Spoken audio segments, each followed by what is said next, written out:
لو سمحتوا بس الامهات تشتروا دقيقة.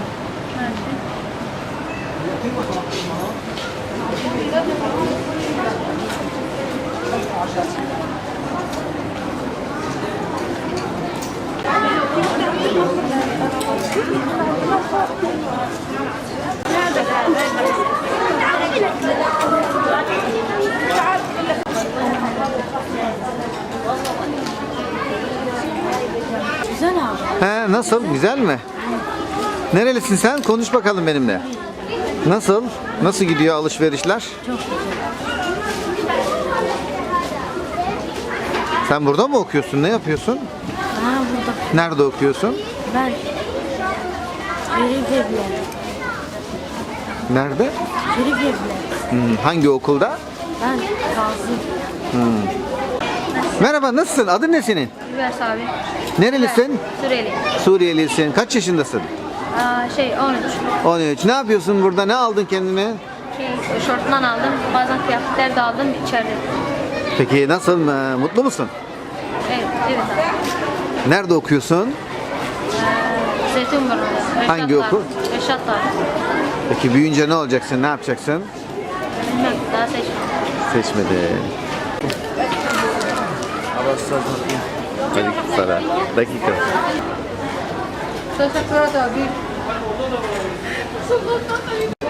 Nerelisiniz siz? Halep. Sen? Peki neler aldın? Göster bakalım aldıklarını bana.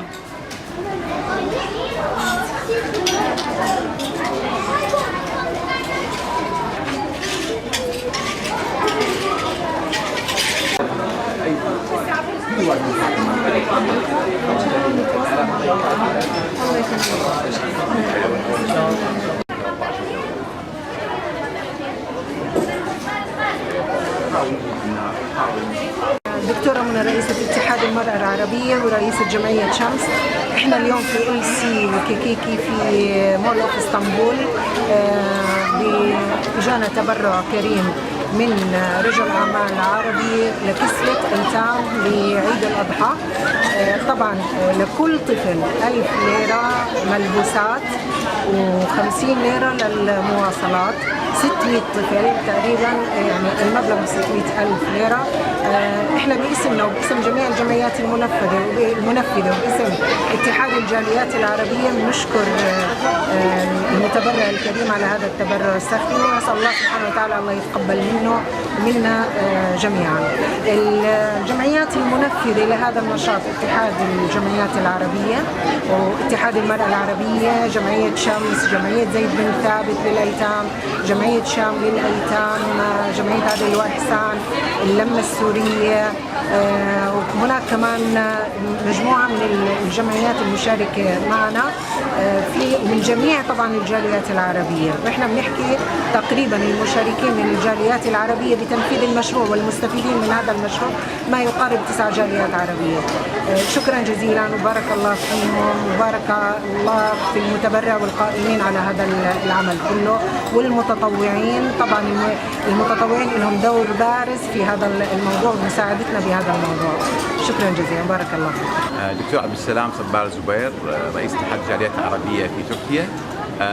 يسعدني جدا أن أكون هذا اليوم في محلات LC وكيكي لمساعدة الأيتام. الحمد لله جزا الله الخير متبرعين بعض رجال الأعمال العرب تبرعوا لكل يتيم ب1000 ليرة يشتري فيها ما يشاء من الملابس من هذه الأسواق، بالتعاون بين اتحاد الجاليات العربية واتحاد المرأة العربية. هناك بعض دور الأيتام موجود في اسطنبول، دعوناهم تقريبا 600 يتيم من كل دار، 200 يأتون إلى هذه الأسواق إلى LC ويكوغي ليشتروا منها ما يشاءون من ملابس بقيمة 1000 ليرة لكل يتيم. فالحمد لله رب العالمين، نشكر شكر جزيل رجال الأعمال، الله يبارك لهم في أرزاقهم ويوسع عليهم ويشجع رجال الأعمال الآخرين ليقوموا بمثل هذه المبادرات الطيبة. بسم الله الرحمن الرحيم. المهندس السيد علي، نائب رئيس اتحاد الجاليات العربية في اسطنبول وأمين عام اتحاد الجمعيات المصرية بتركيا. الحقيقة يعني أتذكر حديث الرسول صلى الله عليه وسلم: أنا وكافل اليتيم كهاتين، ثم أشار بالسبابة والإرهاب. الحقيقة النهارده عرس جميل اتحاد الجمعيات اتحاد الجاليات العربية بالتنسيق مع البيت العربي التركي وأيضا جمعيات الأيتام. اليوم بنوزع يعني ملابس العيد على أبنائنا الأيتام بنات وبنين. لو تشوفوا الفرحة اللي بين الأولاد وهم بياخدوا ملابس العيد، يعني أسأل الله عز وجل أن يكون هذا في ميزان حسنات الأخ المتبرع. وهذا ليس أول مرة، ولكن الحمد لله أستاذ متين على مدار 3 سنوات كان بيوفر الملابس العيد للمحتاجين في اسطنبول. وإن شاء الله اليوم بنوزع 200 على مدار 3 أيام، يعني 600 ولد وبنت يحصلوا على ملابس العيد. وربنا سبحانه وتعالى يتقبل منا ومنكم، والسلام عليكم ورحمة الله وبركاته. بسم الله الرحمن الرحيم. معكم الأخ عاهد سرحان من جمعية الشباب المسلم من فلسطين. جينا مع الإخوة هنا اتحاد الجالية العربية مع جمعية شمس مع كذا جمعيات. إن شاء الله إحنا أول شيء بنهني الأمة الإسلامية بحلول العشر من ذي الحجة، أو العشر أوائل من ذي الحجة، وبنهني الأمة الإسلامية كلها بعيد الأضحى إن شاء الله. إحنا اجينا هنا نساعد إخواننا أبنائنا بالأصل من دمنا ولحمنا اليتامى إن شاء الله، الناس اللي فقدوا أهاليهم ذويهم بشيء بسيط اللي أقل ما ممكن نقدمه للناس، يعني أقل ممكن، يعني أقل شيء ممكن نقدمه لإخواننا لأهلنا بمساعدة بسيطة لشراء ملابس لإخواننا. 600 يتيم عمالين نساعدهم إن شاء الله هنا. نسأل الله يتقبل منا ومن الجميع، من جميع الإخوة الموجودين هنا. نسأل الله التقبل، وكل عام وأنتم بألف خير ألف خير. وشكرا لكم، شكرا على اللي خليتونا نكسب هذا الأجر ونيجي ونأخذ هذا الأجر ونساعد إخواننا. بارك الله فيكم، شكرا لكم. Teşekkür ediyorum. Allah razı olsun. Kurban Bayramımız mübarek olsun. Ben ve yetim himaye eden cennette şöylece buyuracağız dedi Peygamber Efendimiz sallallahu aleyhi ve sellem. Ben de aynısını söylüyorum. Teşekkür ederim. Allah razı olsun.